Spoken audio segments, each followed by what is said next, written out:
Orang Kristen itu kiblat imannya ke Israel, tetapi Tuhannya tidak berbahasa Israel.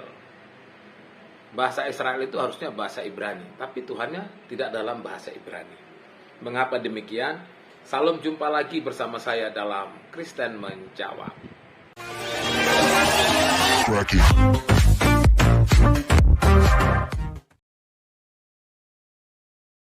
Saudara, pertanyaan klasik, akar iman kita itu dari negara mana? Dari Israel. Dan tentu saja kalau dari Israel, bahasanya pun bahasa Ibrani. Ya. Sekarang coba kita pakai logika. Kenapa Tuhan Israel kok namanya nama Arab? Dia turun ke dunia ini juga harusnya nama Israel, yaitu Yeshua HaMashiach. Lah kok namanya jadi nama Yunani? Dipikir secara logika itu sudah nggak masuk akal, saudara. Semua agama di atas muka bumi punya tokoh. Seperti contoh Muslim, punya tokoh, yaitu Muhammad. Apakah sampai di Indonesia namanya jadi Mahmud? Tidak, namanya tetap sama. Agama Konghucu punya Kwan Kong, Kwan Ping, Kwan Im, dan sebagainya. Sampai hari ini namanya juga tidak pernah berubah. Tetapi sungguh aneh bin ajaib.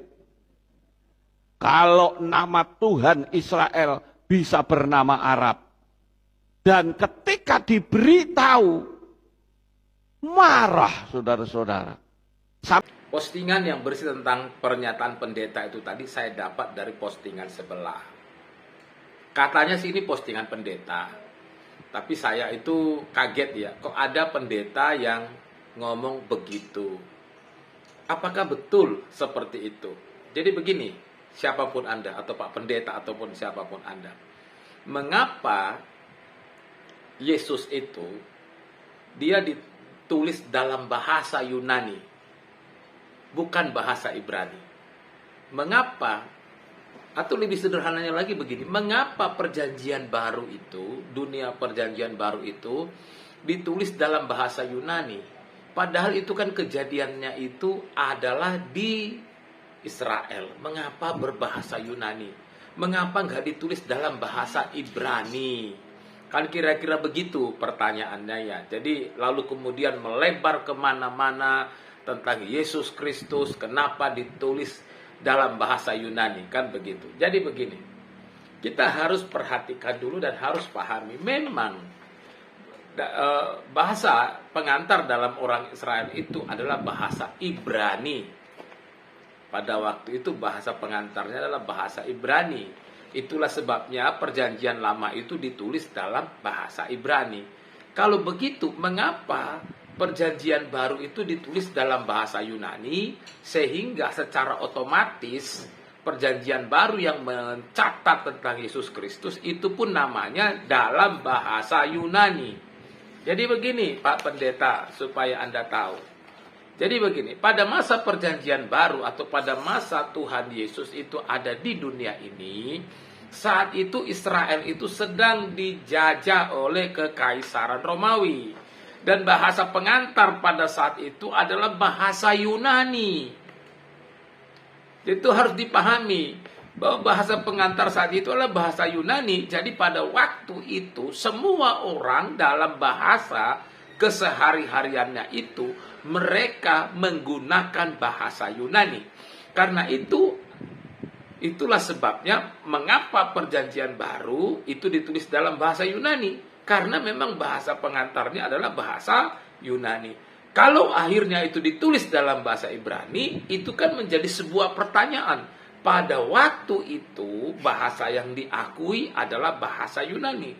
Kalau begitu bagaimana posisi bahasa Ibrani pada saat itu? Bahasa Ibrani pada saat itu tetap menjadi bahasa ibu bagi orang Israel Sehingga mereka tetap memakai bahasa Ibrani itu dalam terbatas sesama mereka. Tetapi dalam bahasa kenegaraan, bahasa pengantar sehari-hari, itu adalah bahasa Yunani. Jadi tidak ada yang salah di situ. Kalaupun nama Yesus itu ditulis dalam bahasa Yunani, itu tidak masalah. Saya kasih contoh. Kalau dalam bahasa Ibrani, Yesus itu kan ditulis dalam kata Yeshua Hamashiach, kan begitu. Yeshua, kan itu. Kalau dalam bahasa Yunani, Yesus. Tapi kan yang dimaksud itu sama. Bahasanya aja yang berbeda, tapi pribadi yang dimaksud itu adalah sama. Jadi itu tidak ada masalah di situ. Lalu mengapa kemudian Anda mengatakan, oh aneh? Yang aneh itu adalah ketika Anda tidak mengerti sejarah. Itu baru aneh.